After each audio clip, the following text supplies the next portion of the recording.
Hihingi ng second opinion ng kampo ni Kai Sotto, hindi magandang sinyales. Out na si Kai sa third window ng FIBA Asia Games. Yan ang pag-uusapan natin for today's video.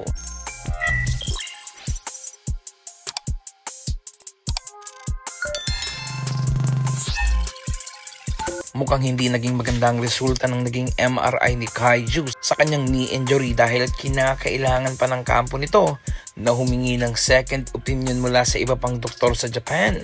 Habang tumatagal ay mas lalong nangangamba ang maraming fans at sa kung ano nga ba talaga ang estado ng kanyang injury. Sa report ngayong umaga ni Homer Sison ay sinabi nito na gusto nga ng kampo ni Kai Ju na humingi ng second opinion sa ibang doktor doon upang tingnan sa kung gaano nga ba talaga kalala ang tinamong injury nito last weekend. So far sa career ni Kai, ito na ata yung pinakamalalang naging injury niya na kinakailangan pang humingi ng second opinion sa ibang doktor.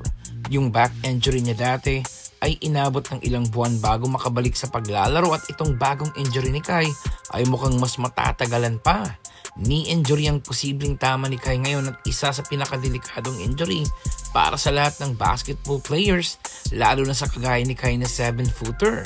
Nangangahulugan din ito na lahat ng nakalinyang plano niya at ng kanyang agency na Wasserman this summer ay hindi na matutuloy at muling maaantala nga ang pag-abot ni Kai sa kanyang NBA dream.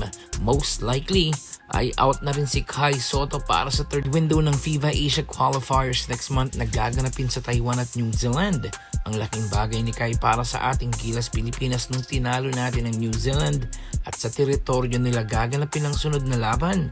Kahit mayroon tayong Junmar Fajardo, Japet Aguilar at AJ Edu, ay iba pa rin ang naipibigay na presensya ni Kai Ju sa paint at yung scoring ability nito ang siguradong magiging kawalan para sa ating national team.